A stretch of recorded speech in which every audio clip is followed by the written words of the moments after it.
Boosie and T.I seemingly squashed their beef. At the airport. No, at the airport. But from what I understand, they had spoken before already. Yeah, definitely. It just went viral in the airport. That's good. That's cool. Yeah. I mean, when you look at that situation, and I know, for example... But this is the question. Is the album still dropping? I don't know. I haven't spoken to Boosie since that whole situation. That's the question. But I remember when that first happened, and I interviewed Boosie. Right. And listen, you got to understand, me and Boosie, like, we don't really talk and socialize between our interviews. You know, every so often we'll hit each other, but really we try to save up everything for when the interview hits. Man, listen, let me tell you something. Mm-hmm. Boosie is one of the reasons why I like to do Vlad all the time, because Boosie is one entertaining, funny motherfucker. He says what he wants to say. He do what he want to do. Mm-hmm. And it's like, he's a hustling motherfucker. Like I said, I remember seeing him first time performing in Bucktown, Tennessee. And when he came out, you know, G-Unit, we was big at the time. But when he came out, I'm like, who the fuck is this motherfucker? And that was years ago. That might have been 04, 03. And Boosie is like, come on, bro, he's a legend. But one thing about him is he gonna say what he wanna say and do what he wanna do. Right. You know, and that's one thing I respect about Boosie, man. Right.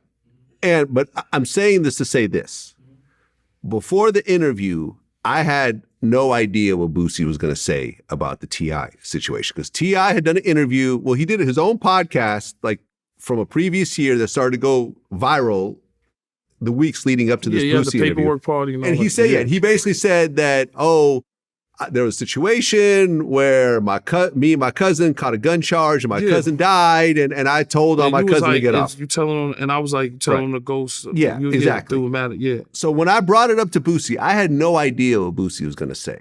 I thought that maybe Boosie would give him a pass, or he said, "No, the album is still out. No, it's still going on, whatever." He flipped out, yeah. But he flipped out. Okay, so is that album coming out? No. Oh. So you have a finished album with T.I that's not coming out? No, because it ruined everything. Because of that? It ruined everything. I woke up with my motherfucking phone, everything full. Like, Boosie, you cannot do an album. Boosie, my real fans like, Boosie, you the last one left. They like, you cannot put this album out. Like, you know, my uncle, OG nigga, called me. Like, Boosie? Like, nigga, hey. Nigga, what you gonna, hey, look. Nigga, that album ain't, my uncle called me, nigga, that album ain't coming out. This became super viral. It went everywhere. T.I responded and so forth. I remember one of the interviews. You got to remember this, Vlad. Boosie is a nigga that beat murder charges, right? Multiple murder charges. Multiple murder charges, and a nigga was telling on him. Yes. So you got to always remember you talking to a nigga that really went through it. Like a lot of rappers talk, oh, this, that, but no, he really went through it. He had murder charges. He had a motherfucker telling on him, and he beat it. So, of course, he's going to take shit more personal because he was in prison, real prison. You know what I'm saying? And like I said, them jails could be as worse as Rikers Island down there in the South. You know, what's that jail? Magnolia?